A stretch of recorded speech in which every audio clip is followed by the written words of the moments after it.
જય શ્રી રામ મિત્રો, આજના બ્લોગમાં તમારું સ્વાગત છે. તમે દેખ રહ્યા છો ડીજે નો ટેન્શન બ્લોગ. તો આજે આપણે જે ભાઈબંધના ઘરે ને ઘરે આપણે જોયા અમને જેઠાલાલ. પછી આપણે આ ગયા હતા બહાર ને બહાર આપણો ભાઈબંધ આ ગયો તો લંગરિયા લઈને, તો જૂની યાદો તાજી કરી નાખી. અને પછી આપણે રેડી થઈ જઈએ સ્કૂલે જવા માટે. એટલે આપણે હવે ગામ તરફ જવું પડશે ભાઈબંધને લેવા માટે. પછી મને યાદ આવી ગયું તો આપણે તો રોપડી શેરડી અને શેરડીના ખેતર પર જોવા ગયા તો શેરડી જ કોક ઉઠાઈ ગયું હતું. હવે સાલું ખબર નહીં કે સારું કોણ ઉપાડી ગયું, પણ આપણે તો નુકસાન જ થઈ ગયું. અને જે ઉગેલી હતી એ પણ જતી રહી. પછી મેં એ ના વિચારતા આપણે પાણી રેડવાનું કામ ચાલુ કરી દીધું. પછી પાણી રેડીને હું નીકળી જાઉં પાછું સ્કૂલે જવા માટે. અને હા મિત્રો, આપણે યુટ્યુબમાં પણ ચેનલ સબસ્ક્રાઇબ કરી દેજો. પછી આપણે નીકળી ગયા સ્કૂલે જવા માટે એકલા 4 મિત્રો. અને આગળ જતા આપણો મિત્રો પણ આવી ગયા. તો આપણે એક મિત્રને પીળી ગાડી બેસાડી દીધો અને મિત્રો આવી રહ્યા છે. પછી આપણે સ્કૂલ તો છૂટી ગઈ એટલે આપણે નીકળી ગયા ઘરે તરફ જવા માટે. પછી આપણે ઘરે તો આવી ગયા હતા. પછી ઘરે જઈને આપણે ગયા મંજુસર જવા માટે.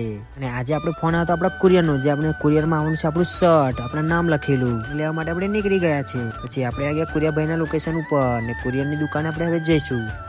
પછી હું ને મારા મિત્ર જો કુરિયર વાળા ભાઈ પાસે, અને તે ભાઈ પછી કાઢવા લાગ્યો અમારું કુરિયર. અને કુરિયરમાં શું છે તમે આપણે ઘરે જઈને બતાવીશું. પછી મેં એ બહાર ના જોતા આપણે કરવાની હતી સહી, તો આપણે ભૈયા મને સહી કરવા આપી દીધી. તો હું સહી કરવા લાગ્યો. અને આ વસ્તુ આપણે સુરત થી મંગાવી હતી. તો આગળ જઈને બતાવીએ તમને કે વસ્તુ શું છે. પછી વાર ના લગાડતા હું ને મારા મિત્રો નીકળી ગયા ઘરે તરફ જવા માટે. ભાઈબંધ આપણી ડ્રાઇવિંગ. મિત્રો તમે જોઈ શકો છો આપણે બનાવ્યું હતું શર્ટ, જે આપણું નામ લખ્યું છે. જય શ્રી રામ મિત્રો, સમાપ્ત થાય છે.